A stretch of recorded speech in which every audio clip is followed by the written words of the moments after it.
Thank you so much. Okay, so let's go ahead and get started then. Welcome to the Tempe City Council regular council meeting on Thursday, May 27th, 2021. The time is now 6:12 p.m. Due to concerns over COVID-19 exposure, the city has implemented measures to protect our community, including the closing of council chambers and limiting public attendance to electronic means only. Members of the public may view the live meeting proceedings on Tempe Channel 11 or attend the meeting virtually through Cisco WebEx events by visiting tempe.gov/clerk for more information. Item number one is the moment of silence. Let's just take a few seconds and have a moment of silence.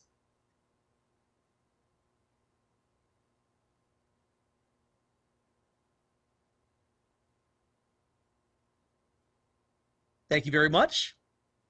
Next up, item number two is the Pledge of Allegiance. I will go ahead and get us kicked off here.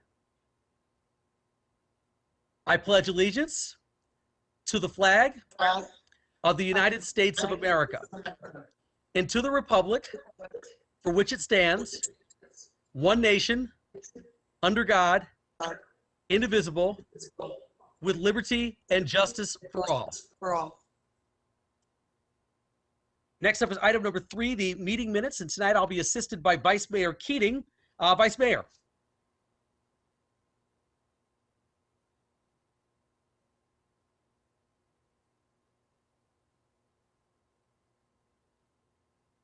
And Vice Mayor, if you're speaking, you're on mute.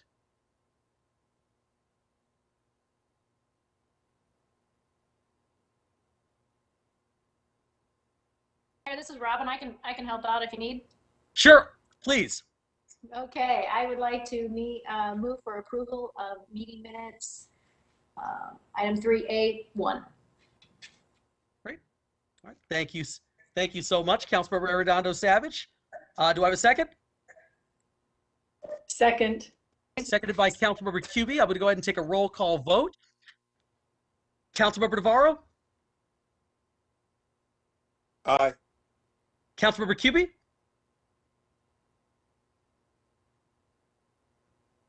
Councilmember Cubie?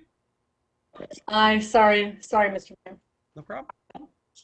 Councilmember Arredondo Savage? Hi, Mayor. Councilmember Adams? I vote aye as well. Vice Mayor Keating?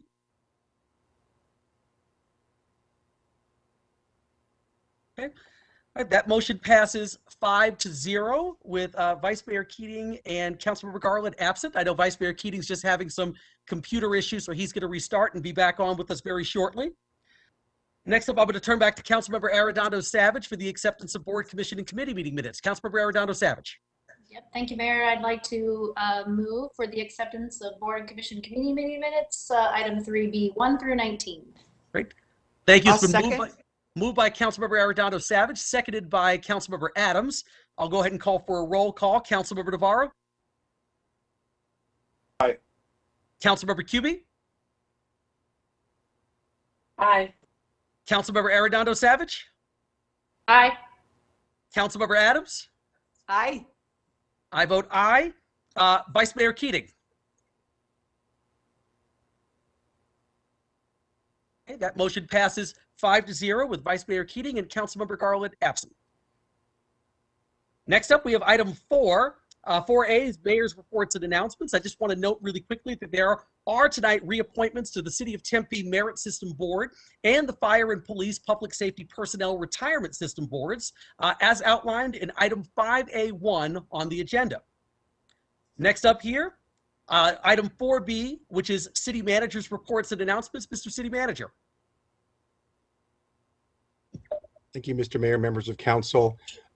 This evening, in anticipation of some of the more recent changes that we've seen, especially regarding your mayoral proclamation, regarding mask mandates and such, we thought it would be timely to give an update to members of council and the public regarding some of the work that staff has been doing regarding metrics, specifically metrics that we can look at, that the public can look at here in the city of Tempe and better understand when the data that we're seeing and that we're sharing with the public would justify either increasing or decreasing regulations in the future with regard to COVID and potentially other public health situations. So for that presentation, I'm going to go ahead and turn it over to Rosa Inchowski, and at the same time, congratulate her in her assignment as Deputy City Manager. Congratulations, and take it away, Rosa. Thank you, Andrew. Very kind. Good evening, Mayor, members of the City Council. As our City Manager introduced, Rosa Inchowski, Deputy City Manager. And thank you for the opportunity to share with you some of the new initiative or a new hub site that we have worked on to kind of identify the place and time we're in with this pandemic. Tempe's commitment to helping our community be healthier and live well has never been stronger. So when we look at adjusting in place and time of the pandemic in the next slide, we recognize that right now, 1 year after, or about 14 months after, public health is still imperative, and along with our consumer confidence, trying to help our businesses revitalize, not only survive, but thrive. So we have looked at some Tempe-centric data. We understand now that people are testing less, and that we don't have that strong data point with positive tests. So we have to rely on the data that we do have, and we have worked collaboratively with a few agencies to help us identify that. And as far as looking at strategies, we're looking to be more intentional, focused, and scaled in that approach as we have been in the last 14 months. Next slide.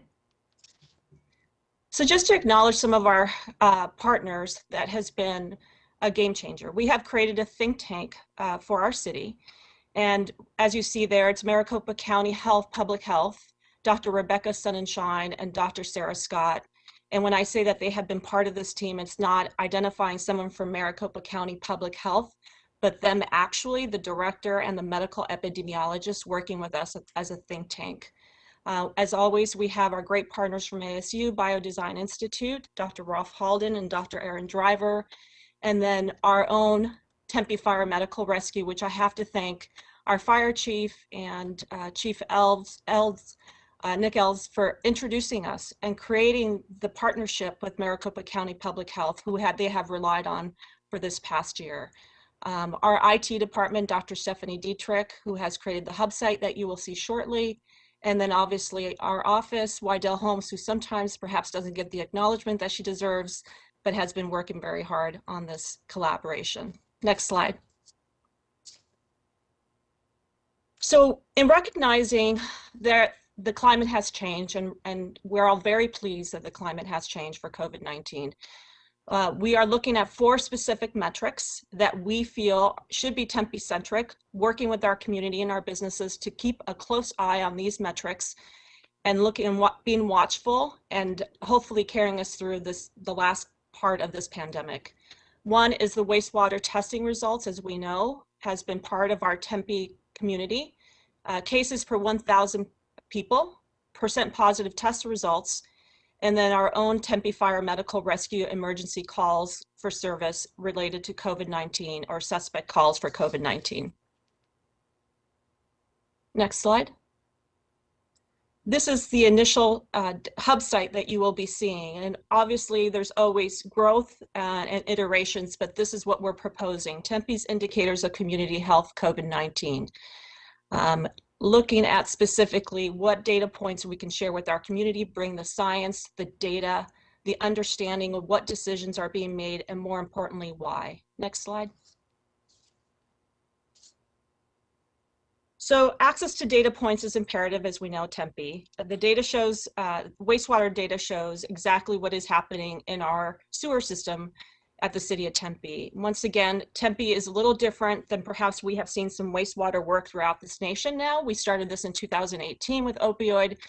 We recalibrated or we pivoted in March of 2020 to COVID-19, but most importantly, what makes Tempe a little more distinctive than other testing for wastewater, a lot of agencies do this at the wastewater basins. We do it in actual neighborhoods, and those are the 7 area sites that you see there. Once again, if we look at the changing climate of the pandemic, just to give you place and time, this is testing, biometric testing of our community 3 times a week, which much like when you go for a blood work or any specimen at the doctor's office, this is what we do for our community. when people were testing in January earlier 20 this year, 21, at the peak of this pandemic after the holidays, in the first week of January, January 3rd, there were about 123,000 PCR tests being administered a week in the state, in this county, I should say. And now just May 23rd, this week, we only have 1,400 tests approximately being administered. So in other words, as the CDC has mentioned, the wastewater becomes a very important data point in understanding what is happening in our community. I should also share with you, I know many questions have come up regarding the variant. The variant fragments are also being able to be detected in the wastewater. The second metrics that we're using is cases per 1,000 people by zip code. As you can see there, there's a legend on top that tells you the low, moderate, substantial, and high. And this is obviously a recommendation from Department of Health Services, and as I mentioned, the county, to use this as a metric. And the reason we use this is it gives you a benchmark. We talk a lot about strategic planning and the importance of benchmarking ourselves against something. This allows us to benchmark against any city per that 100,000 people, which gives us a better understanding of how we're doing in our dear Tempe community. Next slide. The third one is % positive test results. As I mentioned, they are less tests being taken. Most people are now taking the test to travel, but yet it's still a metric that we want to use. And as you can see there, once again, the legend is on top, the low, moderate, substantial, and high. And we are seeing a quadrant there in the low, and we're hoping to move the other quadrants, the other zip codes into the low also. So we're monitoring that for zip code changes in our city. Next slide. And then finally, and most importantly, our Tempe Fire Medical Rescue EMS calls for service that were COVID related in suspect or suspect COVID related. And this is unique to your fire department. You didn't perhaps know this, but they, from the start, when the pandemic hit, started to try to capture what was suspect COVID calls. And why that is so important is because we overlay those calls for service in our zip codes along with our vaccines, for example, and we understand perhaps what the focus messaging needs to happen in certain areas of our city. As our fire chief has shared with me, just so you know, in April 2020, the average age of a call for service, and this was almost over 1 year ago, was a 60-year-old. In April this past 2021, the average age is 34 for an emergency COVID-related call, which leads us to the next slide. Looking at vaccinations, everyone's keeping a close eye locally, county-wise, nationally. We talk a lot about the importance of vaccination and why. It's because it is the most important strategy to moving the other 4 metrics that I have just shared with you. And one of the questions was, why didn't this become one of the metric points?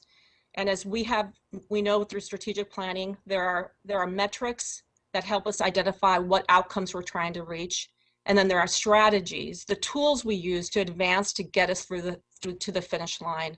This vaccinations is really a strategy, a tool we're using to hopefully get us through the thresholds that we need to get through in order to get past this pandemic. As you can see there, Dr. Stephanie Dietrich has uploaded the Department of Health Services vaccination rates for our zip codes. And what you're seeing here is actually those numbers are going to be better because this is of the total population for those zip codes. And what the county is now working on getting us the eligible numbers. So in essence, basically who is eligible, so we're understanding the true number. And they said they should have those numbers ready for cities by the end of June. What you see there is the zip code vaccination rates. The total for Tempe for eligible population with at least 1 dose is 52%. And then finally, you might ask, what are we going to use with how are we going to use the metrics? And utility has been the most important part of this work, whether it's wastewater or emergency operations. It's always thinking about how do we keep our public and our community safe? How do we help our businesses survive and thrive again? So we're looking work further with that think tank and inform some operational decision making. In other words, we need to identify the thresholds of concern. So you saw some of the metrics you saw there with the legend, but we're looking at creating Tempe-centric thresholds that help us identify perhaps if there are hotspots in certain zip codes or identified through the wastewater, that once again, we are intentional focus and scaled strategies for areas of concern. Perhaps we reduce some social gatherings, or we close down one of the facilities in the areas that perhaps we've seen a peak. Or there's more education and outreach through our fire medical rescue and other offices. But we are going to determine those thresholds and make that all public, so the public, once again, the community understands what we are doing and why we are doing what we are doing. And once again, it's all prevention and making sure that we don't backslide into what we've experienced in this nation this past year. So with that, I asked the public to look at our hub site. We're very proud of it. And we will take any feedback from the public or mayor and council, and I'll turn it back to the city manager. Thank you.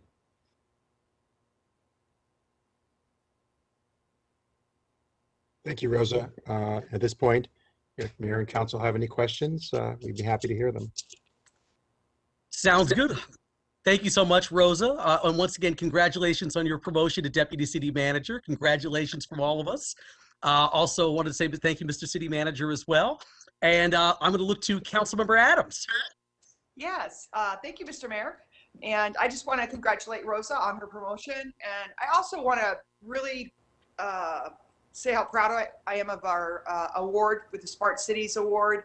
That's huge, and it's really amazing. And I want to thank Rosa Chowsky and Greg Reese and Maricopa County and ASU for helping with this wastewater program. It's state of the art. It's one of the best in the countries, and we're going to be able to help a lot of other communities work towards their goals of identifying hotspots for COVID. And I'm just really, really proud to be part of the city, and just so proud of the team we have. And once again, congratulations, Rose, on Deputy City Manager. City Manager. Wow, that sounds pretty good. Okay, thank you. Thank you. Thank you. Thank you, Councilmember Adams. Next up, Councilmember Cubie. Thank you, Deputy City Manager Rosa and Chowsky. Thanks so much, and congratulations. Thank you. And I was wondering whether, last year we had a presentation from the New America Project, and they did housing and security maps that showed where in Tempe were most under threat for eviction, and also for targeting of human services. And I was wondering if it was possible to include, maybe not on that map there, but it does provide sort of a direction and a target about where we might try to increase vaccination rates, because you can see that there's certain zip codes that are less likely to be vaccinated or have a lower rate. So is it possible we could look at the refined mapping, because they started with Maricopa County and they really drilled down into Tempe, and that might actually help provide some targeting as well? Absolutely, Councilmember Kuby. And we also have an equity map we've created that at some point I would love to share with the mayor and council, and perhaps that would be an additional data point to share on the equity that we're using for transportation in all our city departments, making sure that all our services are not adversely impacting one over the other. But thank you for that recommendation. We will most certainly look at that with vaccinations. Thank you. Thank you. Councilmember Cubie, I'll just go ahead and add at this time that we have looked at by zip code, the vaccination rates of our residents by zip code, and it's pretty clear that the total number of vaccinations in 85281 is quite a bit less than by percentage than the other zip codes. So we are about to launch some targeted communication directed at that area of our city to increase awareness of vaccination options and to promote vaccinations among that population. Really consistent with a lot of what Rosa just got done saying, to take the information we have and figure out strategies and messaging around that information. So thank you for the question. Well, thanks. Yeah, I know that the New America Project, it drilled down at this sub-census tract level. I'm not sure whether we have that data from the state, but it may provide even more targeting than the state does. So I really appreciate you taking that under consideration. Thank you. Thanks. Thank you, Councilmember Cubie. Any other council members? Any comments or questions for Rosa? Can I say one more thing? You sure can. Okay, sorry, I couldn't resist. I just want to point out that Rosa Inchowski is the first female deputy city manager that we've ever had in the city. So I hear that glass ceiling shattering. So that's just even more better news. Better news, not more better. I'm just so excited. I can't stand it. Thank you. Thank you, Councilmember Adams. It's a very important point to point out. So thank you. I'll just say really quickly too, once again, Rosa, congratulations on your promotion and, exceptional presentation and just the work. I mean, this is the kind of innovative work that the city of Tempe is known for when it comes to approaching the COVID-19 pandemic. I looked around at a lot of other cities and I frankly don't see this kind of innovation when it comes to looking at the wastewater data, and we're clearly being recognized not just locally, but nationally for a lot of the exceptional work that's been done out of your office and for a lot of the work that we're doing on COVID. So just quite honestly, this is just one more thing that continues to show our residents and business owners and just people in surrounding Valley cities how creative and how innovative the city is when it comes to tackling things, even a once-in-a-lifetime pandemic. So I just wanted to offer my very personal thank you to you for all your hard work. Thank you, Mayor. It's been a group effort and courageous effort from the leadership in the city and a great partnership with ASU. So we're perfectly positioned to take advantage of all these options and opportunities. Thanks. Excellent. Thank you. Wonderful. Mr. City Manager, any other announcements? That's all for this evening. Thank you, Mr. Mayor. Wonderful. Thank you so much. With that, we're going to go ahead and move on to the consent agenda. All items listed on the consent agenda will be considered as a group and will be enacted with one motion by the City Council unless an item is removed for separate consideration. Members of the public may remove public hearing items for separate consideration, and public hearing items are designated by an asterisk. Council members may remove any item for separate consideration or to declare a conflict of interest. If a council member would like to declare a conflict at this time, the city clerk will provide the council member with a disclosure form. The public may also submit written comments via the City of Tempe speaker comment card site at www.tempe.gov/clerk. So I'm going to go ahead and announce the consent agenda as miscellaneous items 5A 1 through 10. Awards of bids and contracts, items 5B1 through 5B21, and resolutions, item 5C1 through 5C19, with the exception of item 5B17, which needs to be pulled from the consent agenda so that the project number can be corrected for the record. Are there other items that members of the council would like removed for separate consideration? Mr. Mayor, Yes, Vice Mayor Keating. item 5C6, please. 5C6, thank you so much. Councilmember Arredondo Savage. Thank you, Mayor. 5C2 and 5C19. Councilmember Cubie. 5C18, Mr. Mayor. All right, great. Any other items that need to be removed for separate consideration? All right, hearing none other, I will go ahead and ask for a motion on the items here to approve the consent agenda as read, with the exception of items 5B17, 5C2, 5C6, 5C18, and 5C19 that have been removed for separate consideration. I'll look for a motion on the other items. Moved by Vice Mayor Keating. Do I have a second? Second. I think I was seconded by Councilmember Adams. I'll go ahead and take a roll call vote. Councilmember Navarro? Aye. Councilmember Cubie? Aye. Vice Mayor Keating? Yes. Councilmember Arredondo Savage? Aye. Councilmember Adams? Aye. And I vote aye as well. The consent agenda passes 6-0 with Councilmember Garland absent. First up, we're going to go here to item 5B17. And that was just to change the project number to the correct one. Item 5B17 is to award a professional services contract to Wilson Engineers, LLC for the water valve rehabilitation program project located at various locations throughout the city. The correct project number for item 5B17 is 320-2017G. With that said, any comments or questions from council? And if not, I'll entertain a motion. Move, Mayor. Moved by Councilmember Arredondo Savage. Do I have a second? Second. Seconded by Councilmember Cubie. I'll go ahead and take a roll call here. Councilmember Navarro?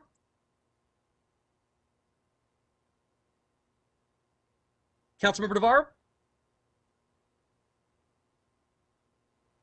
Let me go quickly here. Councilmember Cubie, I see your hand. Aye. No, that's left over. Oh, okay. No worries. Okay, so I got an aye from Councilmember Cubie. Councilmember Aye. Arredondo Savage? Oh, thank you, Councilmember Navarro. Aye, Mayor. Okay, thank you. Vice Mayor Keating? Yes. Councilmember Adams? Aye. And I vote aye as well. Item 5B17 passes 6-0 with Councilmember Garland absent. Okay, next up here, we have item 5C2 that was pulled for separate consideration. That item was pulled by Councilmember Arredondo Savage. And that item is, as read, sorry, I'm flipping through my paper here.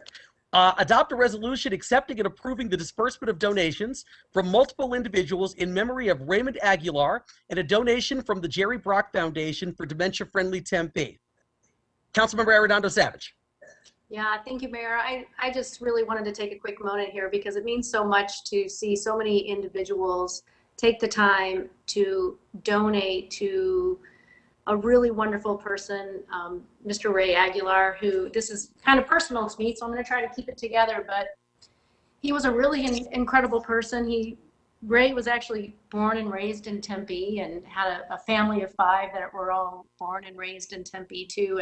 And many people I know that are probably watching this know who Ray Aguilar is. And if you didn't love Ray, it's only because you didn't know Ray. You know, Ray for over 30 years, you know, like I said, not only growing up in Tempe and being an awesome athlete over at Tempe High, he was also a 30-year business owner right on the corner of Broadway and Priest. So many of you guys may have actually went to the Fiesta Unical that was there, that gas station.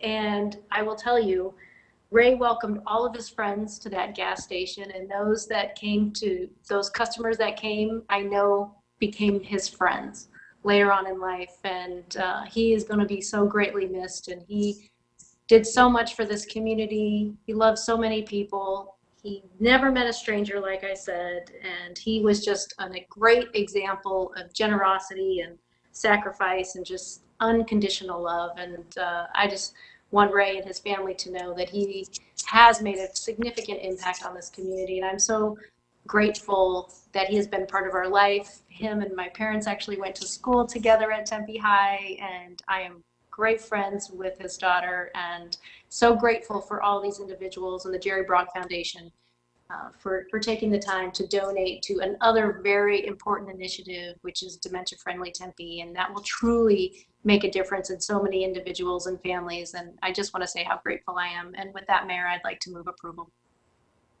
Thank you, Councilmember Arredondo Savage. Beautiful words about Ray. We have a move by Councilmember Arredondo Savage. Do I have a second? Second. Seconded by Councilmember Cubie. I'll go ahead and take a roll call here. Councilmember Navarro. Aye. Councilmember Cubie. Aye. Vice Mayor Keating. Yes. Councilmember Arredondo Savage. Aye. Councilmember Adams. Aye. And I vote aye as well. Item 5C2 passes 6-0 with Councilmember Garland absent. Next up here, we have item 5C6, which is to adopt a resolution authorizing the chief of police or designee to execute a grant award agreement between the Hickey Family Foundation and the Tempe Police Department to accept funding for enhanced training of law enforcement officers and proactive investigative operations to combat human sex trafficking in the city of Tempe. This item was pulled by Vice Mayor Keating. Vice Mayor. Thank you very much, Mayor. I just wanted to thank the Hickey Family Foundation and Nancy Baldwin, their executive director, for this grant. The Tempe PD, human sex trafficking is an important issue to me. I had a working group on it, and we, moved the committees, so it's no longer in my committee. But the work that was being done around that is very near and dear to me, and I'm excited for Tempe PD to have this opportunity for additional training and enforcement opportunities. So thanks to the Hickey Family Foundation again for their generous contribution to those efforts. And with that, I move we approve item 5C6. C6. Thank you. It's been moved by Vice Mayor Keating. Do I have a second? Second. Seconded by Councilmember Arredondo Savage. I'll call for a roll call vote here. Councilmember Navarro. Councilmember Navarro. Aye. Councilmember Cubie. Aye. Vice Mayor Keating. Yes. Councilmember Arredondo Savage. Aye. Councilmember Adams. Aye. And I vote aye as well. Item 5C6 passes 6-0 with Councilmember Garland absent. Next up, we have item 5C18, which is to adopt a resolution authorizing the mayor to execute an agreement between the U.S. Green Building Council regarding the Lead for Cities and Communities grant program. And this was pulled by Councilmember Cubie. Councilmember Cubie. Thank you, Mr. Mayor. This is kind of a big deal, so I wanted to just alert the public to it, but the U.S. Green Building Council, called USGBC, it created the LEED Green Building Program and rating system, and it chose Tempe as one of 15 communities across the country to join their Lead for Cities local government leadership program. And I guess there's maybe 120 other cities that have completed the program. So it helps local governments like ours that are committed to reducing climate change and advancing resilience and social equity. It helps them to measure and track performances using that LEED system. So we'll be part of this national cohort, lots of peer-to-peer networking, technical assistance, waive membership fees and registration fees and certification fees. So that's all important. This isn't costing us anything, but it shows that we're being recognized as a catalyst for change, that we're trying to ensure that the city is part of the solution and reaches the aims of the Paris Climate Accord. So I just wanted to salute Dr. Braden Kay, the Director of Sustainability for the City of Tempe, and also Grace Kelly, our Energy Manager, for all their work in identifying this opportunity and bringing LEED to Tempe. And thank you so much. Great. Thank you, Councilmember Cubie. Do I have a motion on item 5C18? So moved. Sounds like moved by Councilmember Cubie, seconded by Councilmember Adams. I'll take a I think I roll was call. first. No, I'm just kidding. I'll take a roll call vote here. Councilmember Navarro. Aye. Councilmember Cubie. Aye. Vice Mayor Keating. Yes. Councilmember Arredondo Savage. Aye. Councilmember Adams. Aye. And I vote aye as well. Item 5C18 passes 6-0 with Councilmember Garland absent. Last item from the consent agenda is item 5C19, which is to adopt a resolution authorizing the mayor to execute a memorandum of understanding between the City of Tempe and Angels Baseball LP, a California limited partnership doing business as the Los Angeles Angels, a Major League Baseball MLB club. This item was pulled by Councilmember Arredondo Savage. Councilmember. Hey, thank you, Mayor Woods. I just wanted to take a quick moment and just talk about this MOU and the Tempe Diablo Stadium, for this, which has actually been the home for spring training for the Los Angeles Angels for more than 25 years. I mean, they have been here for so long. They're iconic. They're definitely a part of who we are as a community. And I just wanted to just say, hopefully, I am so thankful and grateful for not only for our staff to really working with the Los Angeles Angels for getting this together and really working for the future. I'm super excited that the Angels want to continue to be a part of Tempe. It's just been a wonderful partnership, a great economic driver for our community. It's been awesome for the people that work there, the fans that get to go there, and hopefully the players and the owners. And it's just been a really remarkable relationship. So for those of you who don't know, the stadium was actually built in like 1968. So it's definitely some times to have some big renovations and do some really cool things that I think will bring it up to par and better than any of the other baseball standards that are around today. So anyway, I just want to take a minute and just say this is really cool. I love the idea of the Angels being a longtime partner in the city of Tempe and look forward to building and strengthening this partnership with them for many, many years to come. So again, just hats off to our staff. Thank you to the Los Angeles Angels for wanting to continue to be a part of this community. And with that, I'd like to move approval, Mayor. Wonderful. Thank you, Councilmember Arredondo Savage. It's been moved by Councilmember Arredondo Savage. Do I have a second? Seconded by Vice Mayor Keating. I'm going to go ahead and take a roll call vote. Councilmember Navarro. Aye. Councilmember Cubie. Aye. Vice Mayor Keating. Yes. Councilmember Arredondo Savage? Aye. Councilmember Adams? Aye. And I vote aye as well. Item 5C19 passes 6-0 with Councilmember Garland absent. Next up, we're going to move to item number 6, which is the non-consent agenda. All items listed on the non-consent agenda will be considered separately. Agenda items scheduled for introduction and first public hearing will be heard, but will not be voted upon at this meeting. Agenda items scheduled for second public hearing and final adoption will be voted upon tonight. Council members who may have a conflict of interest may abstain from voting on a matter, and the city clerk will provide the council members with the disclosure form at this time.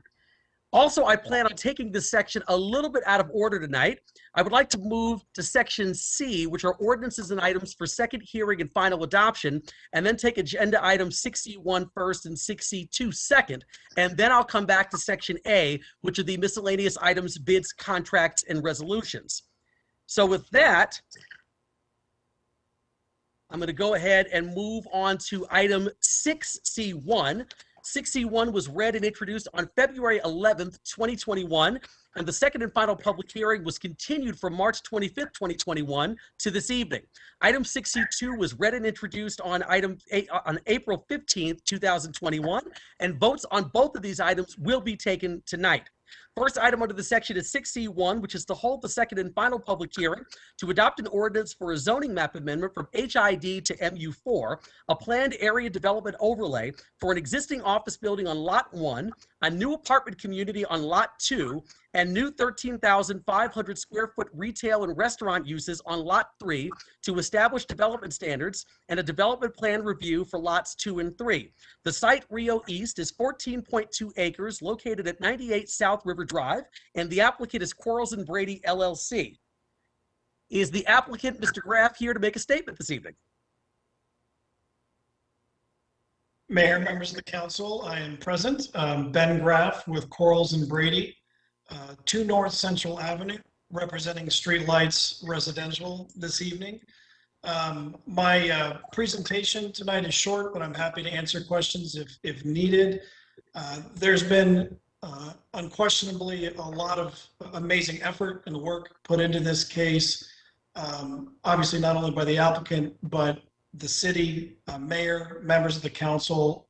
We thank you for your outreach, for your continued dialogue and discussions with all parties involved, and for being a council in a city that's so willing to engage with the applicant and the community. I don't think we would be here tonight at the stage we are with this case if not for that ongoing effort, and I thank you.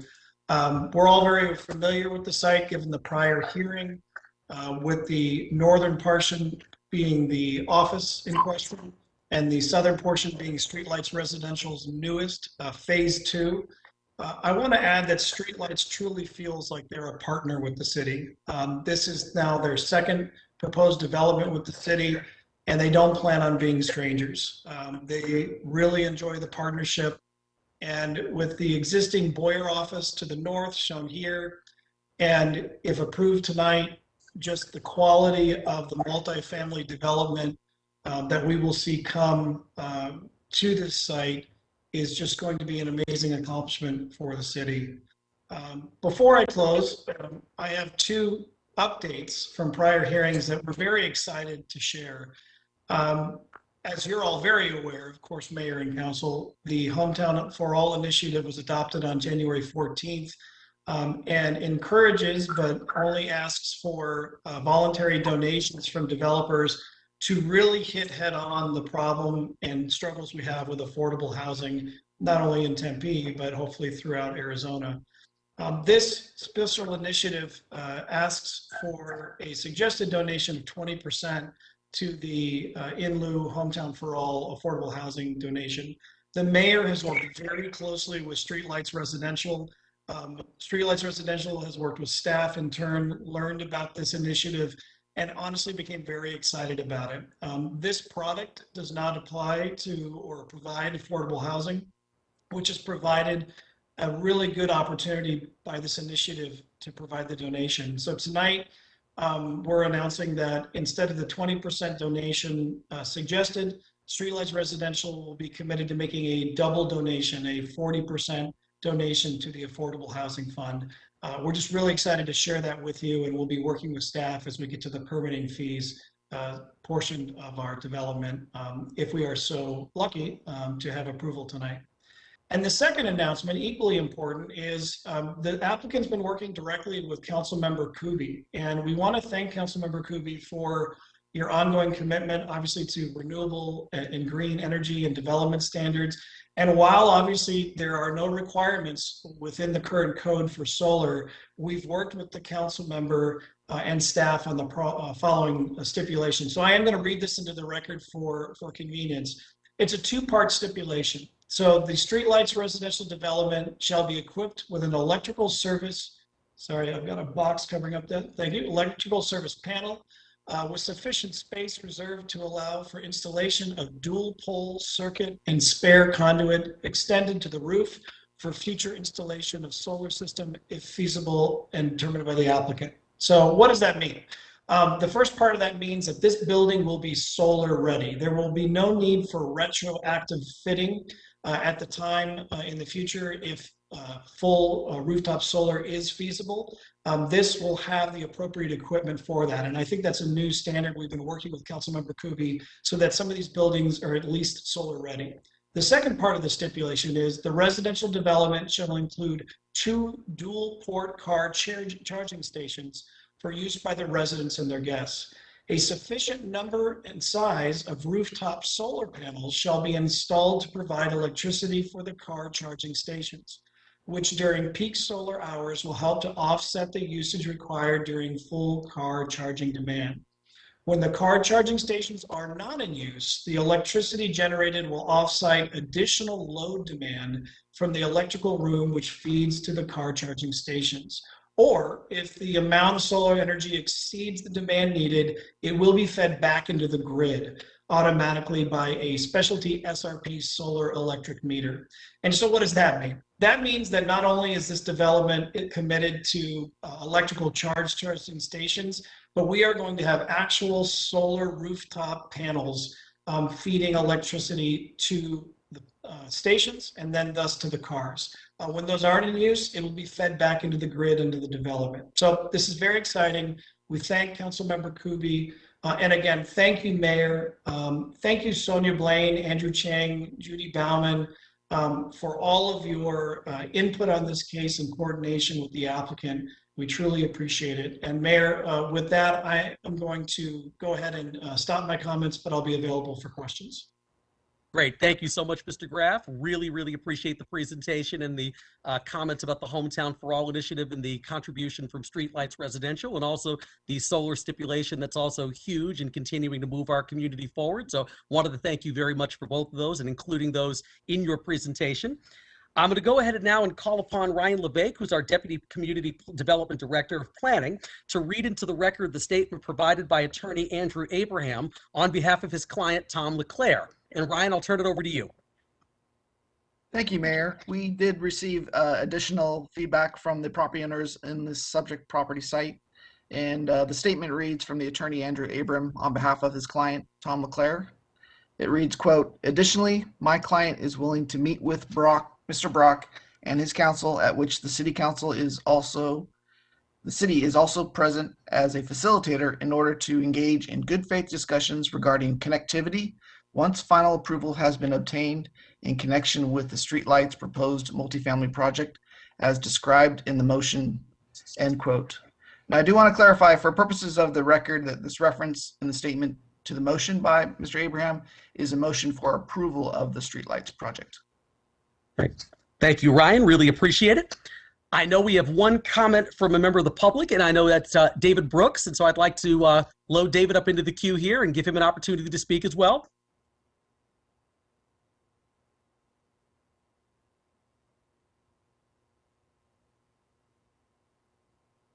Okay, can you hear me? Yes, I can. Mr. Brooks, go ahead. Okay, thank you, Mr. Mayor and Mr. Vice Mayor and members of the council. We appreciate all of the work that has gone into this situation, this case, and particularly on my behalf for the Brocks.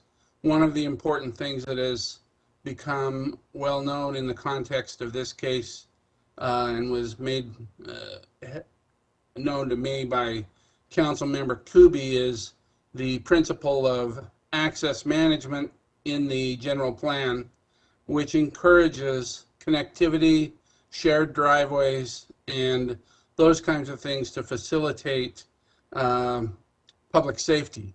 And as you all know, my client, the Brocks, had a concern about this case in the sense that when the council adopted a provision on August 4th, 2016, to facilitate connectivity with adjoining property owners, we felt that hadn't happened.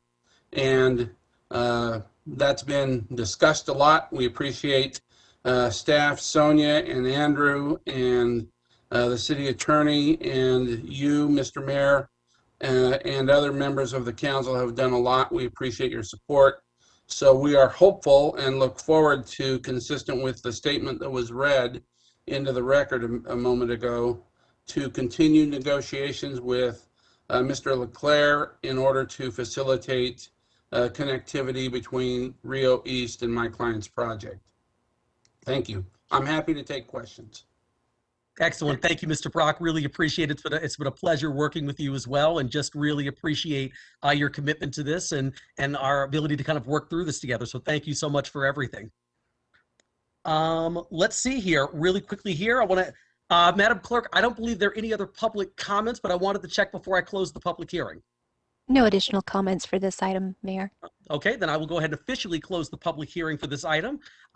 Council, are there any comments or discussion? And if there are, I'll take them. If not, I can also take a motion. Let's see, I see Vice Mayor Keating. Thank you very much, Mayor. I had to unmute myself.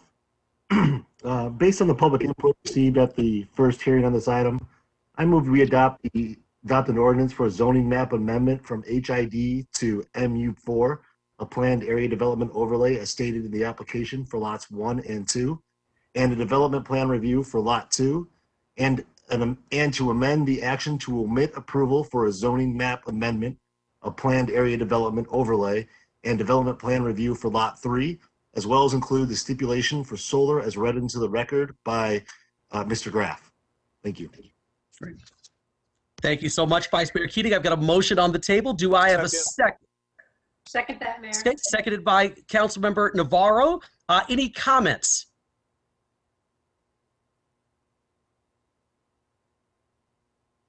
Okay, I'll just say really quickly once again, thank you to all the parties involved. I know this was, that we all worked very hard, both sides, whatever on this, and I appreciate the effort here, and I really appreciate our staff and all the work that they've done as well.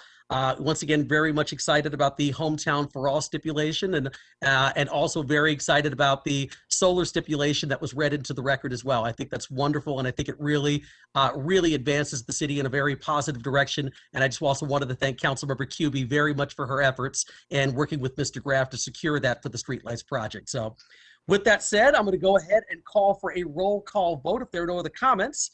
Councilmember Navarro. Aye. Councilmember Kuby. Aye. Vice Mayor Keating. Yes. Councilmember Arredondo Savage. Aye. Councilmember Adams. Aye. And I vote aye as well. Item 6C1 passes 6-0 with Councilmember Garland absent. Thank you very much, Mr. Graff. Thank you, Mr. Brooks, and thank you, Mr. Abraham. Thank you. Thank you, Mayor. Next up here is item 6C2, which is to hold the second and final public hearing to adopt a resolution for a general plan land use amendment from residential to mixed use, and a general plan density map amendment from medium to high density, which is up to 25 dwelling units per acre, to high density, which is up to 65 dwelling units per acre, and adopted ordinance for a zoning map amendment from multiple zoning districts, CSS TOD, CSS, TP, and R4 to MU4 TOD station area, and approve a planned area development overlay to establish development standards and a development plan review for a new 4-story mixed-use development containing 296 residential units and commercial uses for Aura Apache, located at 1820 East Apache Boulevard. The applicant is Gamage and Burnham PLC. I also want to note too that this resolution authorizing for the general plan amendment requires at least a 2/3 city council majority vote to pass. With that said, I'm going to go ahead here and move to the next thing. Is the applicant available to make a statement? I'm probably assuming that's Ms. Vaz. Yes, Mr. Mayor, members of the council, for your record, my name is Manjula Vaz, law firm of Gamage and Burnham. I am here on behalf of Trinsic Residential. I made a presentation last time, which we went through some things. I just wanted to share a couple of things with you. I certainly appreciate, Mr. Mayor, you moving us up. And I know you guys have a budget program ahead of you. So similar to, I'm happy to, I'm going to share a presentation really quickly. I'm happy to give a presentation if the council would like. Otherwise, I just want to mention a couple things from with Mr. Graff. We also, on behalf of Trinsic, will be certainly participating in the Hometown for All project. We're happy to do so. And certainly, as I mentioned last time, and I'm happy to say this project actually has solar on the parking garage. So it's certainly a big night for Hometown for All, and I'm certainly happy to contribute to the city's solar program. As you mentioned, we have 4-story multifamily buildings along Apache, similar to the Aura Watermark project that some of you may know at Watermark, which is highly articulated with strong building materials, metal, wood paneling, and we expect the same project on Apache. And the one thing I think is interesting and cool on this project is kind of the commercial corner that we worked with some of the neighbors, with CVAC, with Phil, with Matt, and Phil Amorosi, in terms of this is a commercial building, 3,000 square feet, initially going to be co-working space, but can be converted to a 3,000 square foot, maybe retail restaurant. We have a very cool, interesting metal roof with some interesting stone. And so we think it'll give a real presence to this project. So I don't want to belabor the presentation. Happy to answer any questions, and we appreciate your time. Mr. Mayor, I make a motion to approve. All right, thank you. Thank you, Ms. Vaz. And a motion's been made. Actually, give me 1 second here, Councilmember Adams, just for 1 second. I just got to quickly check on the public hearing part of this item here. And actually, Councilmember Adams, would you mind just withdrawing the motion just for a second for me?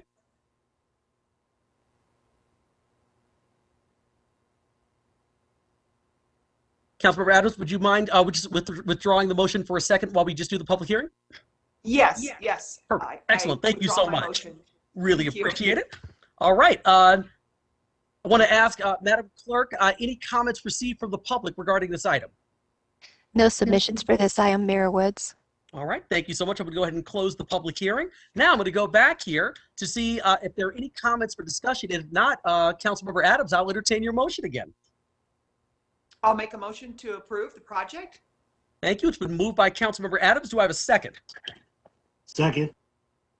Seconded by Vice Mayor Keating. I just want to make a quick note here that the first vote here is on the general plan land use map amendment and the general plan density map amendment. There are going to be 2 votes for this, but that's the first vote. So with that said, it's been moved by Councilmember Adams and seconded by Vice Mayor Keating. I'm going to call for a roll call vote here. Councilmember Navarro? Aye. Councilmember Cubie? Aye. Vice Mayor Keating? Yes. Councilmember Arredondo Savage? Councilmember Arredondo Savage? Aye, Mayor. There you go. Thank you. Councilmember Adams? Aye. And I vote aye as well. That motion passes 6-0 with Councilmember Garland absent. And now the Thank second. you very much. Sorry. Oh, no, thank you, Ms. Voss. And the second vote here is going to be on the zoning map amendment, the planned area development overlay, and the development plan review. Do I have a motion on the ordinance for a zoning map amendment, the planned area development overlay, and the development plan review? I make a motion to approve. Moved by Councilmember Adams. Do I have a second? Second. Seconded by Councilmember Navarro. Calling for a roll call here. Councilmember Navarro? Aye. Councilmember Cubie? Aye. Vice Mayor Keating? Yes. Councilmember Arredondo Savage? Councilmember Arredondo Savage? Aye, Mayor. Councilmember Adams? Aye. And I vote aye as well. That vote also passes 6-0 with Councilmember Garland absent. So, well, thank you very much, Ms. Voss. Really appreciate it. Thank you very much. All right. So with that, I'm going to go ahead and move back to the previous section of the agenda here, which is 6A, miscellaneous items, bids, contracts, and resolutions. The first item under the section is 6A1, which is to set a public hearing date of June 10th, 2021 for the Downtown Tempe Enhanced Services Improvement District assessments for fiscal year 2021-2022. Council, any comments or discussion? Motion to approve. Moved by Councilmember Navarro. Do I have a second? Second. Seconded by Councilmember Cubie. Going to call for a roll call. Councilmember Navarro? Aye. Councilmember Cubie? Aye. Councilmember Garland? Vice Mayor Keating? Yes. Councilmember Arredondo Savage? Aye. Councilmember Adams? Aye. And I vote aye as well. That item passes 6-0 with Councilmember Garland absent.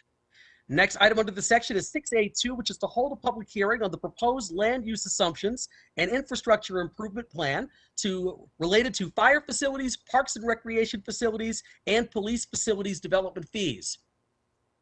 All right. Would staff like to make a statement on this item?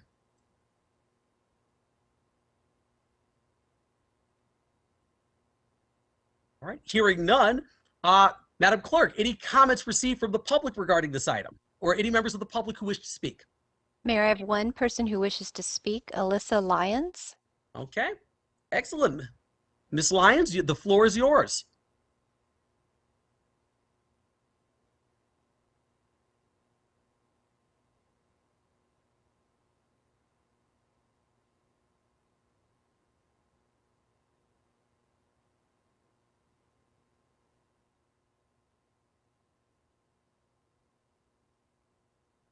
Hi, Miss Lyons. You can speak now. Thank you very much. Can you hear me? Yes, we can. Thank you very much. I appreciate it.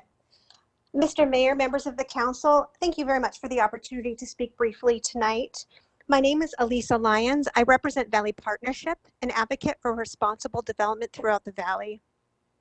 I'm present tonight to convey a note of appreciation. As I'm sure you can imagine, development impact fees, while not everyone's favorite subject, are an incredibly important element to fund critical infrastructure in the city. Working through the process of exactly what level of funding should come in to pay for exactly what elements of infrastructure is both a science and an art. And it takes a tremendous amount of conversation between the development industry and staff. And so I just wanted to express my gratefulness to city staff for being such open communicators through the process. In particular, Tom Dunsing has been extremely communicative with me. So I would like to give him a professional shout out because he's made sure that I'm in the loop on how growth planning decisions have been made and ways that the industry can inform the process with, I think, what is a collective goal of being having us all reach a fee structure that allows growth to continue responsibly in Tempe. So again, while impact fees are not the most exciting cocktail hour discussion, they're extremely important to the industry and to the current residents in Tempe, and I look forward to continuing that process with staff. Wonderful. Thank you, Ms. Lyons. Really appreciate it. Definitely shout out to Tom Dunsing. All right, I'm going to go ahead and close the public hearing. Council, any comments or discussion? All right, hearing none, I just want to note that this item was just to hold a public hearing and no vote is going to be taken. All right, next item under the section is 6A3, which is to approve the utilization of a National Association of State Procurement Officials Value Point Cooperative contract with Verizon Wireless, AT&T, and T-Mobile for the purchase of a variety of wireless devices and airtime services. Council, any comments or discussion?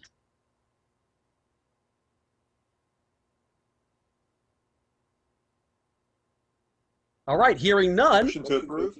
Yep, moved by Councilmember Navarro. Do I have a second? Second. Seconded by Councilmember Cubie. Go ahead and call for a roll call vote here. Councilmember Navarro? Aye. Councilmember Cubie? Aye. Councilmember Arredondo Savage? Aye. Councilmember Adams? Aye. And I vote aye as well. That item passes 5-0 with Councilmember Garland and Vice Mayor Keating absent.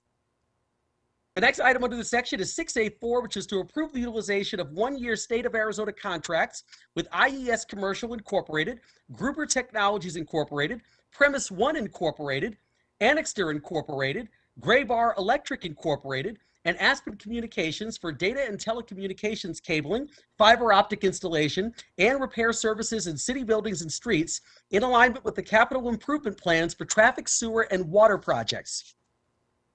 Council, any comments or discussion? Move to. Okay, I think that was moved by Councilmember Cubie. Do I have a second? Second. Seconded by Councilmember Navarro. Call for a roll call vote here. Councilmember Navarro? Aye.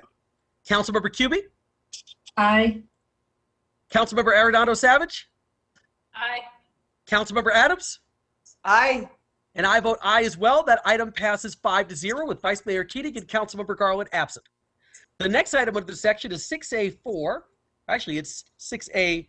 Looks like it's 6A5 here. Let me just take a quick look at my agenda. It is 6A5. To approve a one-year contract renewal with Express Scripts Incorporated, who will provide pharmacy benefits management services for city employees and their dependents to be administered by the Human Resources Division. Council, any comments or discussion? Move to. Moved by Councilmember Cubie. Do I have a second? Second. Seconded by Councilmember Navarro. I'll call for a roll call. Councilmember Navarro? Aye. Councilmember Cubie? Aye. Councilmember Arredondo Savage? Aye. Councilmember Adams? Aye. And I vote aye as well. Item 6A5 passes 5-0 with Vice Mayor Keating and Councilmember Garland absent.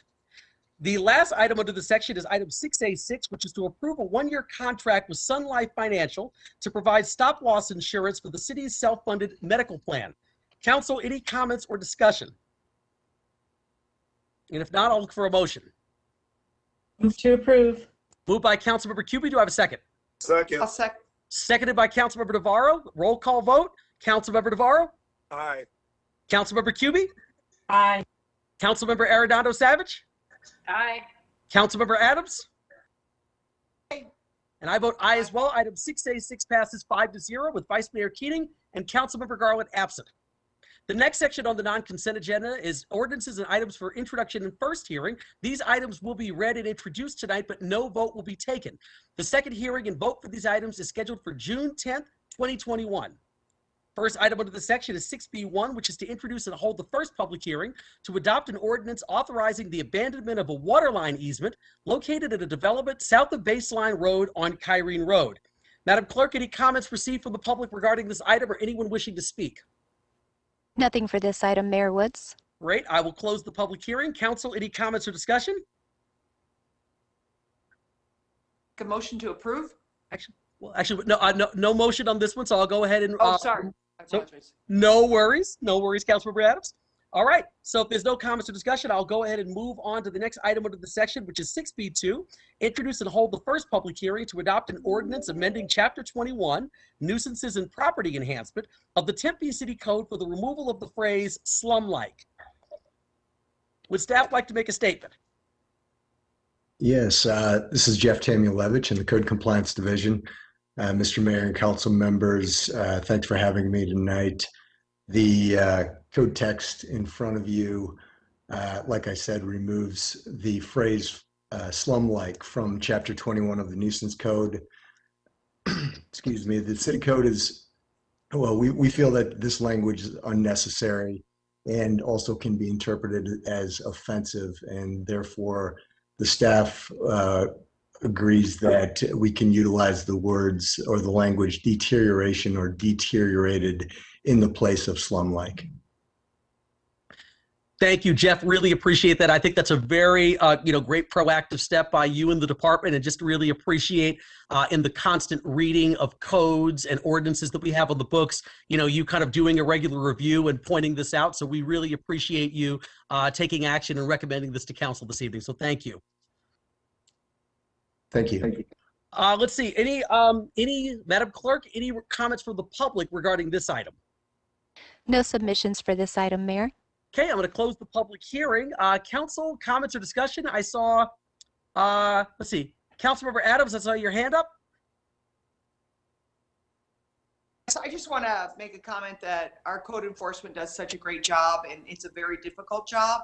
And I really appreciate Jeff's leadership in the department and keeping our neighborhoods looking good. So thanks for your excellent help, Jeff.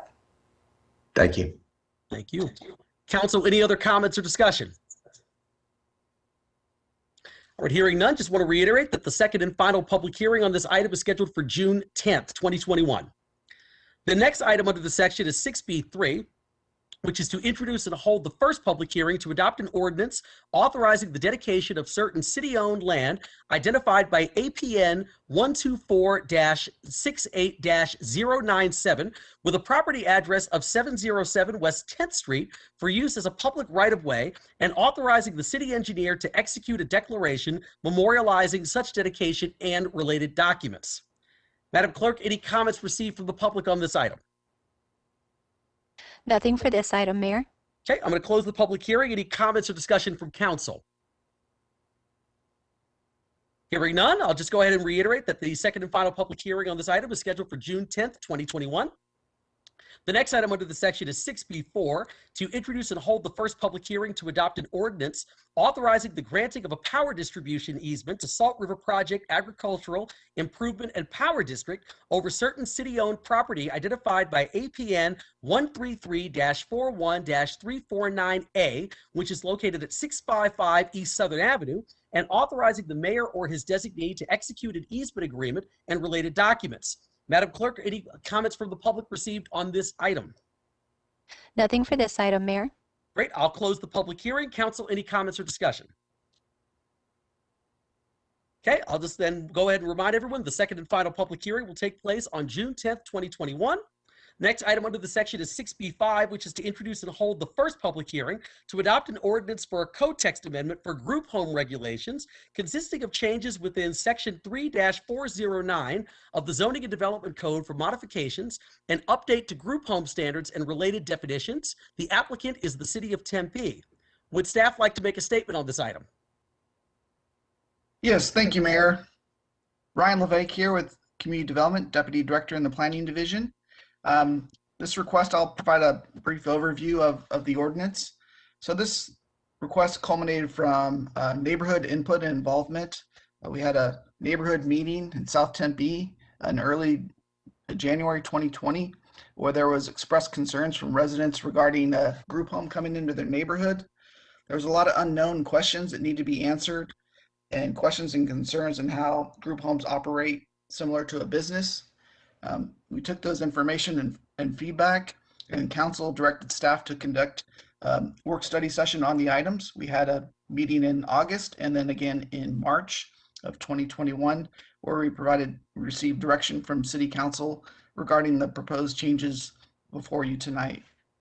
Specifically, the changes consist of the following: a total revamping of the section 3-409 for group homes for adult care, persons with disabilities, and child shelters. The changes primarily consist of now limiting the total occupancy of group homes to no more than 5 residents. Previously it was 10, with excluding staff.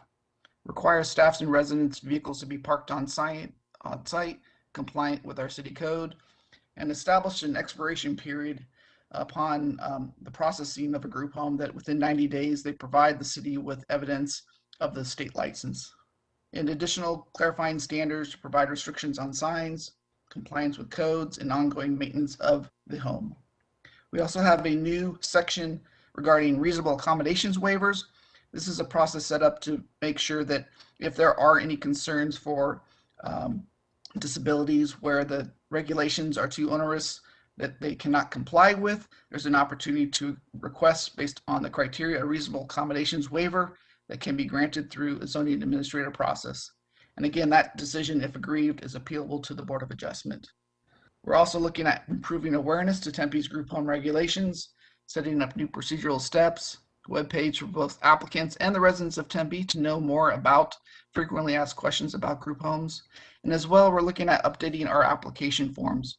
In the attachments, we've provided an example of a draft outline of additional questions and requirements required in the application form. And specifically, one of those application requirements is that the applicant identify if their property is within an area controlled by CCNRs.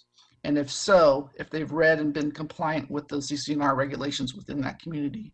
So the applicant's required to do that and notify if they have been compliant. I'll available to answer any questions the city council may have at this time. Thank you. Thank you, Ryan. Really appreciate it. Any comments received from the public, Madam Clerk, on this item? Mr. Mayor, we did receive a request to speak from Lola Falor. I don't see her in the audience, so my office will reach out and let her know about the second hearing and give her another opportunity. That sounds good. Thank you so much. Hi, Mayor Woods. Yes. We do have one call-in speaker. Would you like me to unmute to see if that is Lola? Sure, that'll be fine. Hi, is this Lola Falor?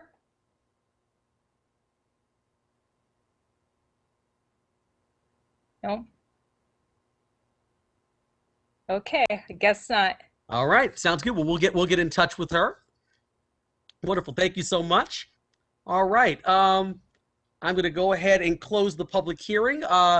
Council comments or discussions? I see Councilmember Cubie. Thank you, Mr. Mayor. I wanted to just thank the residents around Calle de Arcos, and there was one home that was sort of a flashpoint in the neighborhood, and they organized. And I remember you, Mr. Mayor, you were a mere candidate, and you were there meeting with the residents to hear their concerns. And then there was a meeting as well. Elizabeth Higgins and staff, Ryan and staff from community development were there. So this has been in the making for quite a while, and it's just so great to see staff so responsive to our residents. And I would ask that, I had mentioned wanting a better council communicator tool. This is like a perfect example. Once this, I assume that we'll pass this this ordinance, but once it's passed, it'd be great to reach back to the probably 50 to 100 people that wrote to us and let them know that they're organizing and activity resulted in changes and for the better. So I would just ask that if staff could reach out. We have the normal channels of neighborhood associations, perhaps reach out to those who wrote to us and let them know once we do pass it. Thanks so much. Thank you, Councilmember Cubie. I think that's a great point. I know a lot of the initial conversation happened in the Corona del Sol Estates neighborhood, and I agree it would be great to be able to reach back out to them and other people who are interested if this does pass on June 10th. Next up, Councilmember Adams. Yes, thank you, Mr. Mayor. First of all, I want to thank you for your leadership on this. In the beginning, we were told that we really couldn't do anything about it, and I'm just so happy that we were able to work with Corona del Sol and all of those residents that got together and organized. And I'm so proud to have been a part of those meetings and had Lauren and Corey, you two, part of the meetings. And I'm just very happy to have this going forward and making some changes so we can have our neighborhoods protected and we don't have them overrun by these giant group homes that turn their front yards into parking lots and really take away from our neighborhood aesthetics and just the community feeling that our neighborhoods have, and them having a right to their to keeping their neighborhoods safe and quiet. So thank you, Mr. Mayor, for your leadership on this, and to Councilmember Cubie also.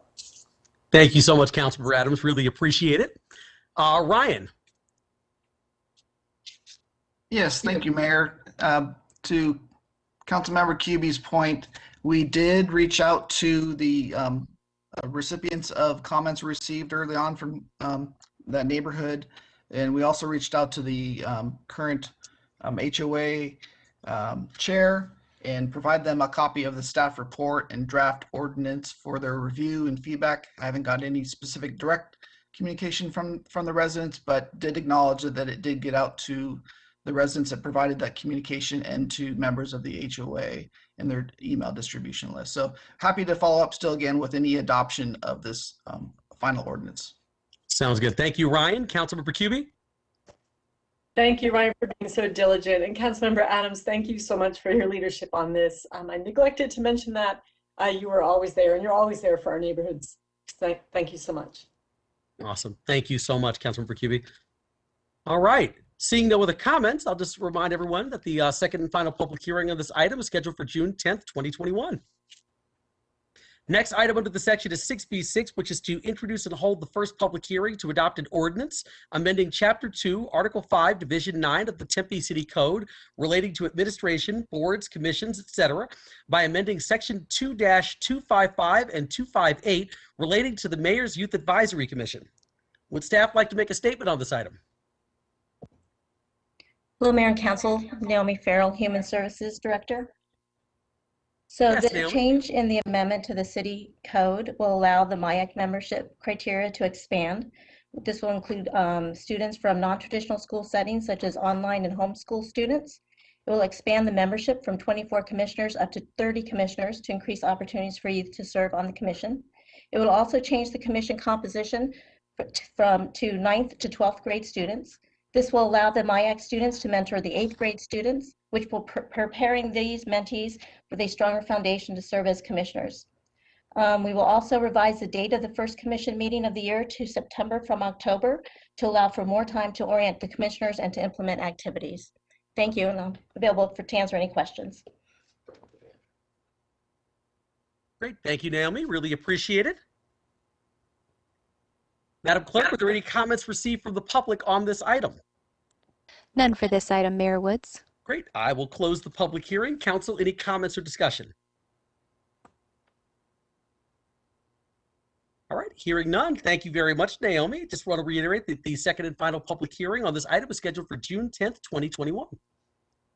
The next item under the section is 6B7, which is to introduce and hold the first public hearing to adopt an ordinance approving the conveyance of certain city-owned improved property at the addresses of 1226 East Spence, 1230 East Spence, 1234 East Spence, 4001 South Parkside Circle, 2725 South Rural Road, Unit 19, and 700 West University, Units 102, 104, 109, 139, and 144, collectively the properties, to the Tempe Coalition for Affordable Housing Incorporated, a nonprofit corporation, otherwise known as the affiliate, and authorizing the mayor to execute an agreement to convey property, covenants, deeds, and other related documents necessary to effect such conveyance and related transactions.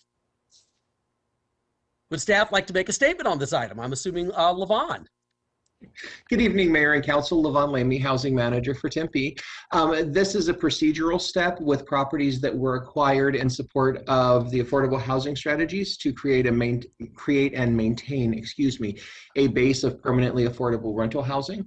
With this transfer, the permanent covenants and restrictions are impressed upon the properties so that they can only be utilized for affordable rentals at or below 80% of the area median income. And with these properties moving into the affiliate, they also fall under the property management agreements and allow for the units to be placed on the market for income eligible renters within the community. So this does permanently tie these units down in order to be affordable. And if there are any questions from Mayor or Council, we are available to answer them. Wonderful. Thank you so much, Levon. Appreciate that. Madam Clerk, any comments received from the public regarding this item? Nothing for this item, Mayor. Okay, I'll go ahead and close the public hearing. Council, any comments or discussion? All right, hearing none. Just want to remind everyone that the second and final public hearing on this item is scheduled for June 10th, 2021. The next item under the section is 6B8, which is to introduce and hold the first public hearing to adopt an ordinance authorizing the mayor to execute a development and disposition agreement with Hardy Rio Development Company, LLC, a Delaware limited liability company. Madam Clerk, any comments received from the public regarding this item? No submissions for this item, Mayor. Okay, I will close the public hearing. Council, any comments or discussion? Hearing none, just want to remind everyone the second and final public hearing on this item is scheduled for June 10th, 2021. The last item under this section is to introduce and hold the first public hearing to amend Chapter 2 of the Tempe City Code relating to administration, Chapter 26A relating to procurement, and the City Code generally, dissolving the Internal Services Department, establishing the Financial Services Department, Human Resources Department, and the Information Technology Department.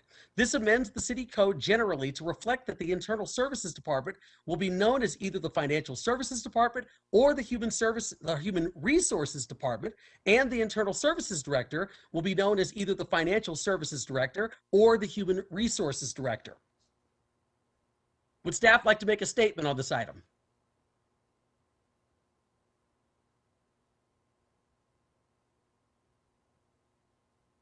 All right, hearing none.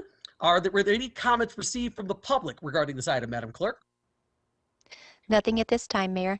Okay, I'll close the public hearing. Council, any comments or discussion?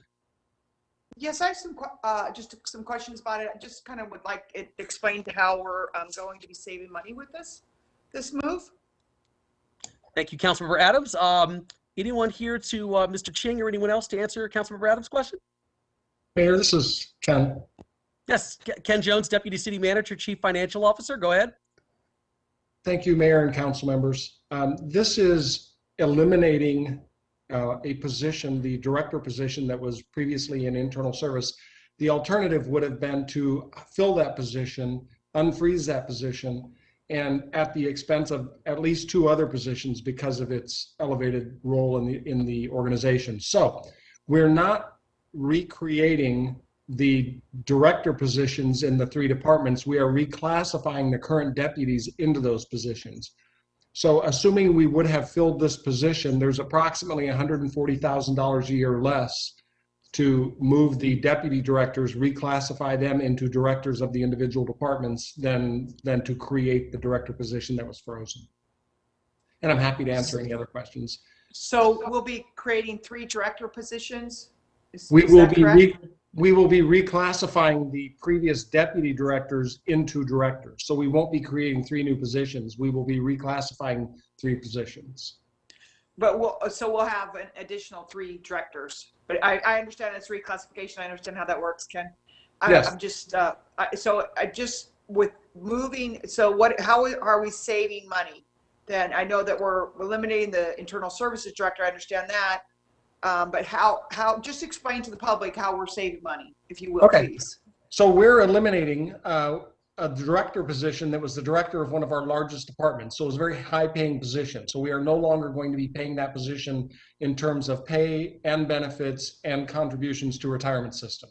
The deputy director positions of financial services, human resources, and IT are typically director positions in other cities. So their salaries are already compared to the IT director in other cities, the human resources director in other cities, the financial services director in other cities. So there won't be a big move in their salaries because they're already at the salaries that are comparable to their counterparts in other cities. There will be minor adjustments, but like I said, the net savings will be about $140,000 a year. Okay, so they're really going into positions, into titles that they should have had probably before, and certainly makes it easier now with the internal services director position being eliminated, correct? Yeah, actually they're titles that they did have before. We used to have financial services departments. I mean, they used to always be departments.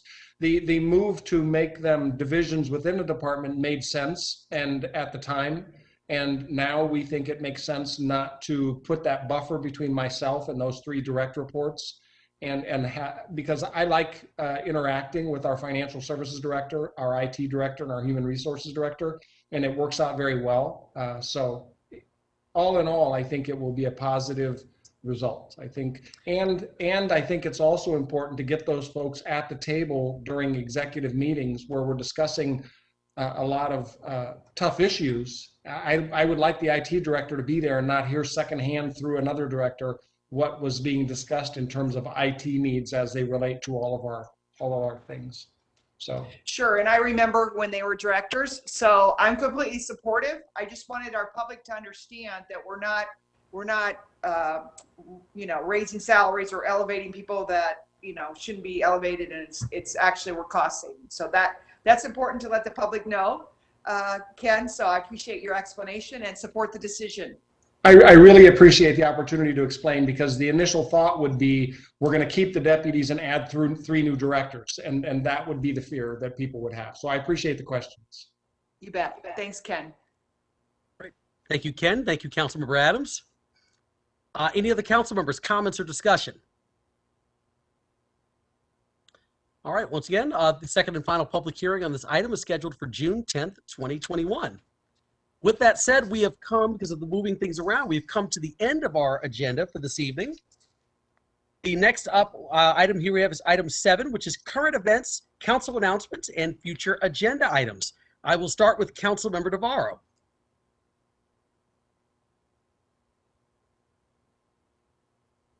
You hear me, Mayor? Yes, sir.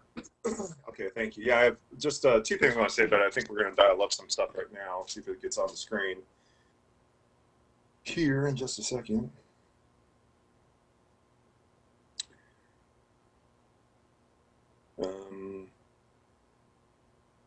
Well, okay, here we go. So I want to invite all of you to attend the Human Service and Community Safety Council Committee. Our meeting is tomorrow. Our council committee will be talking about ending of the eviction moratorium, CARE 7, and healthy giving in Tempe. For more information, please visit tempe.gov/HSCS, and hope some residents to attend. It's great meetings, and we're learning a lot about things that are going on in our public safety community.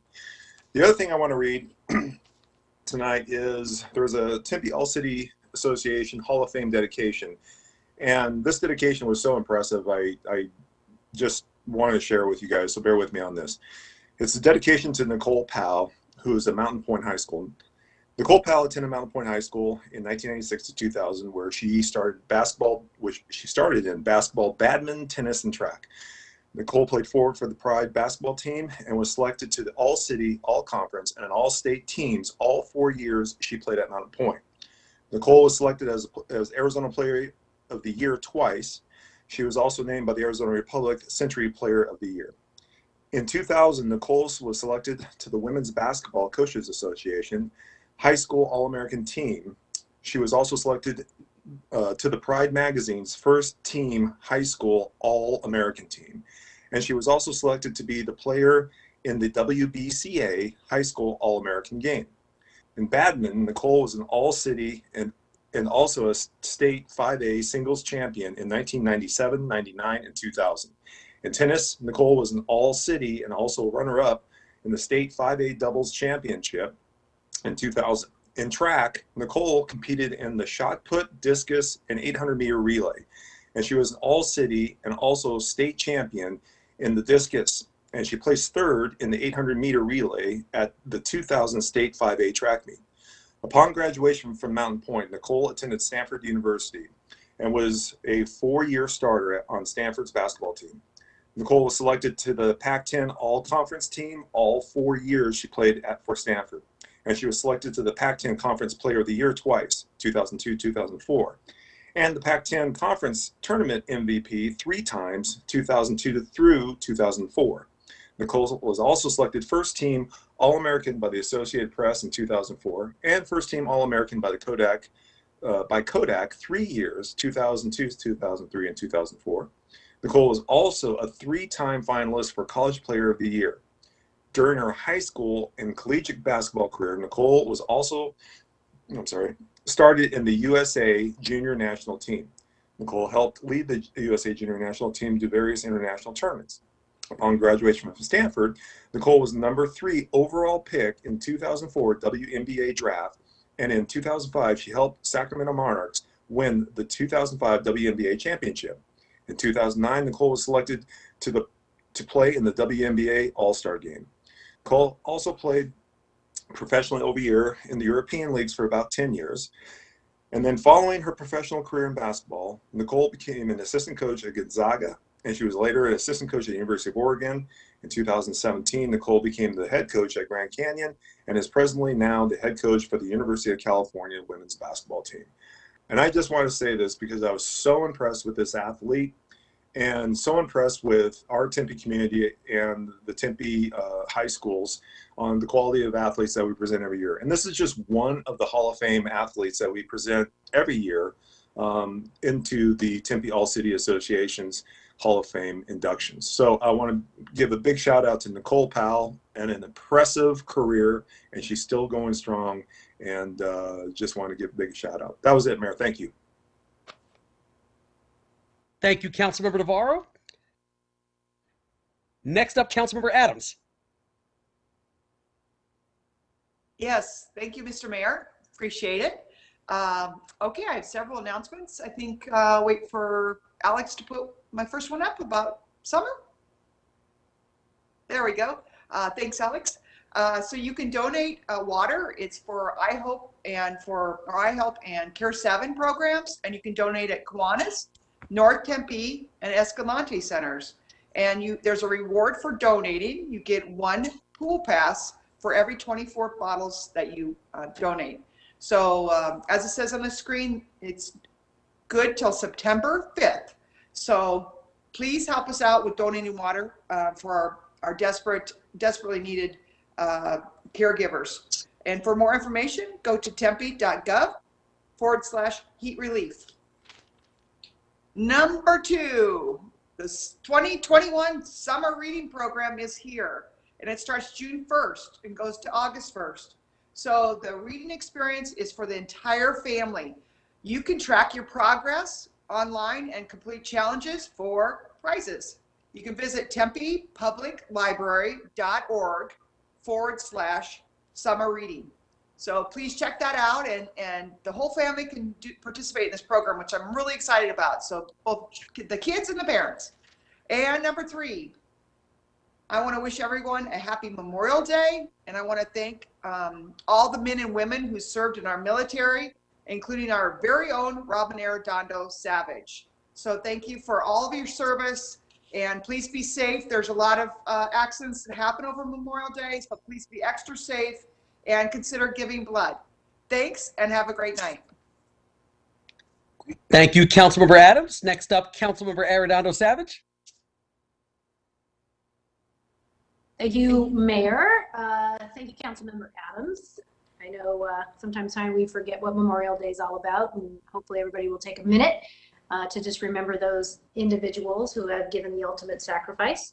And just a couple things for me, Mayor. So thank you very much. As we all know, I mean, school is out, and it's that time of year when the summer activities are up and going, and hopefully life is starting to get back to normal here a little bit, but we just want to make sure that you please keep a watchful eye on your kids and your students during these summer activities. And a reminder too that one drowning is one too many, and we want to make sure that we all are taking the time to watch our kiddos, and also that our Parks and Recreation program is offering swim lessons this summer. So if you would like to learn how to swim, whatever age you may be, we definitely would like to help and accommodate you with that too.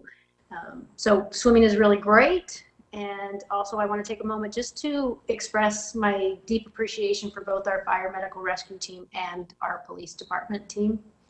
I know the stress and the trauma that is prevalent in this profession, and it's overlooked just way too much. And these last few weeks have been very hard for our first responders. So I just really want to take a moment to say thank you for your sacrifices that make our community the safest place. It's very, I'm just really proud of all the work and the dedication that our first responders show on a daily basis. They continue to show up and work really hard for this community, and I'm forever grateful for that. I do know that both of our fire and police department teams are looking for the next generation of leaders and heroes. So Tempe Fire Medical Rescue has applications open the first week of June, and the Tempe PD will have applications opening the second week of June too. So if you know somebody or you're interested in joining our world-class team, please apply. And again, I just want to say thank you so much to Tempe Fire, our Tempe Police Department. I know it's been a struggle and a little rough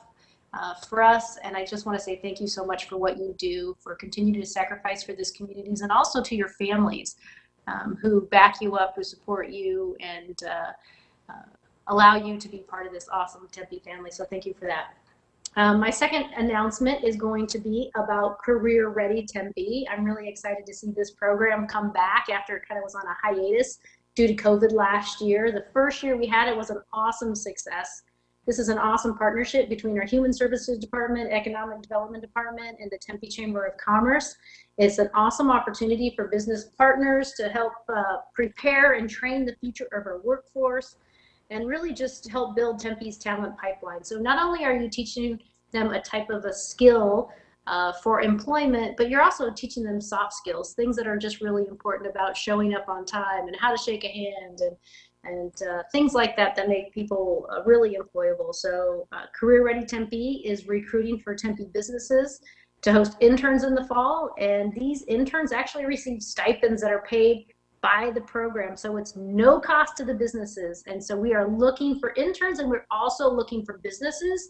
So if you're in a business and you really want to help build our next future pipeline of employees, you know, we really truly encourage you to become a great partner and become part of this program. So students can begin applying on July 1st. And I just want to say thank you to the businesses, thank you to our staff, our community partners that really make this happen. It's been awesome. It's a great opportunity, and something that is just been a grassroots effort to get here. So go to tempe.gov/Career Ready Tempe and apply, whether you're a business or an intern. It's a great opportunity. So thank you, Mayor, for that.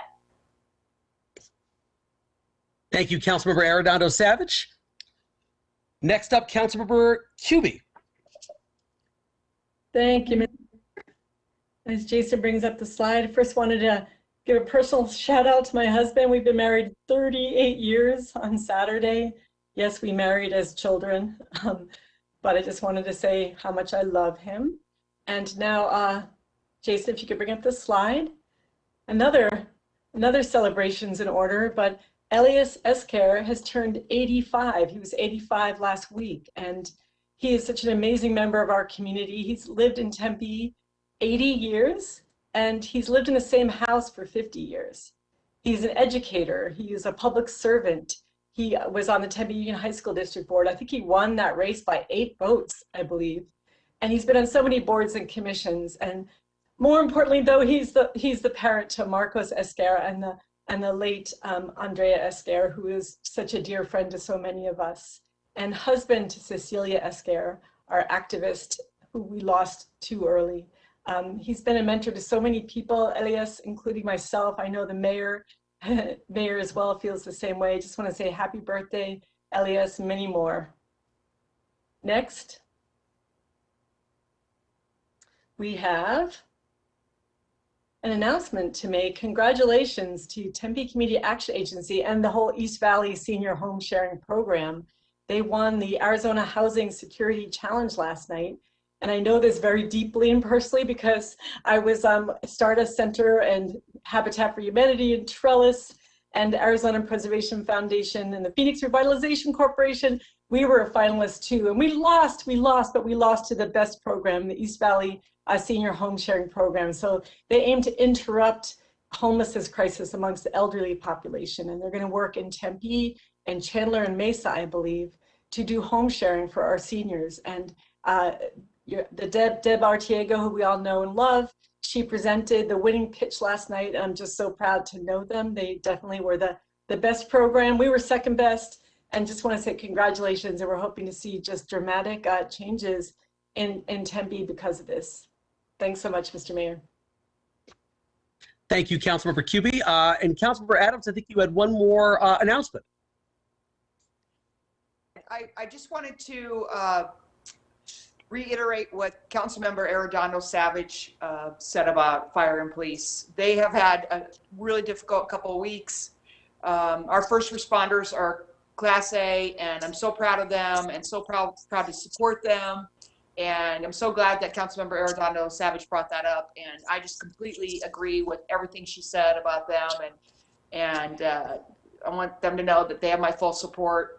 And I just keep them in my thoughts and prayers, knowing what they have had to cope with these last 2 weeks. And that's all I have to say. Thank you, Mr. Mayor. Great. Thank you, Councilmember Adams. All right. All right. I don't have any additional announcements. So with that said, well, 1 second here.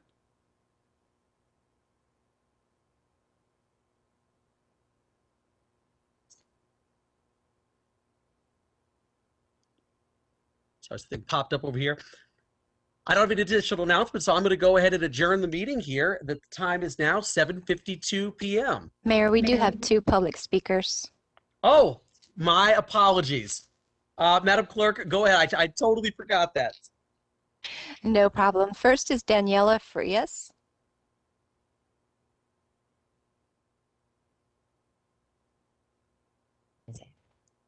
Hi, Hello, Dan. are you all able to hear me? Yep. Yes? Yes. Perfect. Mayor, Vice Mayor, and members of the council and clerk, thank you for the opportunity to speak today. I am a resident at 260 East Rio Salado Parkway, Salt, owned by the city and leased to Accenture Salt LLC, formerly Oliver McMillan Hayden Ferry Landing LLC. Rents here are said to be skyrocketing. One has experienced a 10% increase, and I've experienced a 25% increase, with the understanding that one rental criteria includes the gross monthly income must equal no less than 3 times the monthly rent amount. And 2, the City of Tempe's latest CAFR for the fiscal year ended June 30th, 2020, includes demographic and economic statistics that report per capita personal income of $33,256 and average household income of $79,758. In 2020, a Tempe family with a household income of $65,160 would have met the rental criteria for a similar 2-bedroom apartment at Salt. That same family would be expected to make $81,468 in 2021 in order to afford to maintain eligibility with rental criteria. Effectively, a 25% rent increase can force out Tempe families. I'm confounded that such rent increases have been made permissible in property owned by Tempe, where it has been widely accepted that affordable and workforce housing are essential. As such, rent increases increase city overall average rent. Per the list of city property leases published on the city's governmental GPLET website, there are 8 residential properties similarly owned and leased by the city, accounting for at least 2,500 apartments. The average Tempe household or individual could not afford to live in most advertised apartments, calculated by comparison with income data published in the CAFR, compared against advertised rent and rental criteria.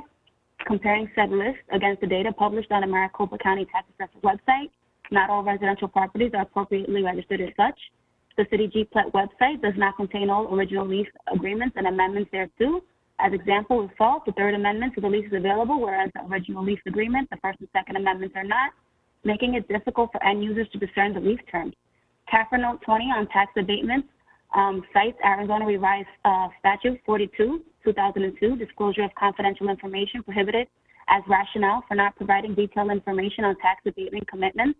Although nowhere in said statute are tax abatements identified as confidential and prohibited from disclosure, nor does Note 20 describe the general nature of the tax abatement information omitted as required by GASB Statement 77. In summary, I petition the council for transparency and rightfulness in property abatement and development arrangements that 1, make all GPLET lease agreements and any amendments thereto available for review on the city GPLET list pursuant to ARS 42-6202D. Record all city-owned residential properties as residential property with the Maricopa County Tax Assessor pursuant to ARS 33-1902. Adopt provisions of GASB Statement 77 in its upcoming 2021 CAFR, and within its powers pursuant to ARS 33-1329B, work with current property leases to amend outstanding lease agreements to include cars limiting residential property increases so that subsidies or citizens such as myself who live and work in Tempe can afford to remain here. Thank you. Thank you so much. Really appreciate it. Madam Clerk, any other speakers this evening? Mayor, I do have one item to read. Okay. It's from Joseph Dean Petrella, resident of Tempe. And he writes, Dear Corey Woods, a man acting as mayor and city council members, on April 8th, 2021, the City Council affirmed that Tempe will continue to enforce its mask mandate in all public places per a mayoral proclamation requiring face covering that has been in place since June 18th, 2020. With a unanimous vote by City Council, you are enforcing a tyrannical dictate that is requiring an unproven medical intervention on men and women if they want to access public accommodations in the city, including all businesses, public transit, and city facilities.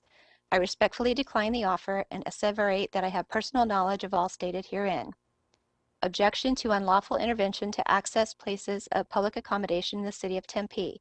Number 1, I am a man, claim that the request presented as requiring face masks is a forced unlawful medical intervention, is invasive, is battery, is unhealthy, is dangerous, and constitute an unlawful process to block my secured right to access public accommodations.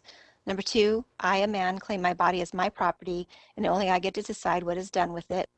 Number 3, I, a man, claim my information and my genetic material are my property, and I do not consent to any man or woman trespassing upon my property. Number 4, I, a man, do not consent to requiring a face covering at all places of public accommodation in the city, including businesses, public transit, and facilities, which limits my oxygen intake and forces me to breathe in my own carbon dioxide in or to access public accommodations. Number 5, I, a man, claim the foregoing requirement presented as a requiring face coverings in Tempe as dangerous to my health and well-being. Number 6, I, a man, claim the foregoing requirements be an abomination to God, my Creator. Number 7, I, a man, require the obligation, parenthetical contract, with the City of Tempe, Arizona, where I relinquished my rights and consented to wearing a face covering to access public accommodations. Number 8, I, a man, require the obligation, where I relinquished my rights to another man or woman to issue me orders as to how I must access public accommodations. Number 9, provide I, a man, the obligation that evidences I, a man, am property of another. Number 10, provide I, a man, the obligation that evidences that the City of Tempe, Arizona, can administer my property without right. Number 11, provide I, a man, the obligation with the City of Tempe, Arizona, where I, a man, relinquished my rights. Number 12, provide I, a man, a verified claim from the man or woman claiming that I have done them wrong and explaining how I, a man, have damaged them, and I will fully compensate that man or woman for their damages. Conclusion, I, a man, will provide 3 days for any man or woman to provide me the documents that I require, noted in my offer to settle, and I will fully and immediately compensate the man or woman that I have damaged. I declare under penalty of perjury that the foregoing is true and correct, executed on this, the first day of the 5th month in the year of our Lord and Savior, 2021, signed Joseph Dean Petrella.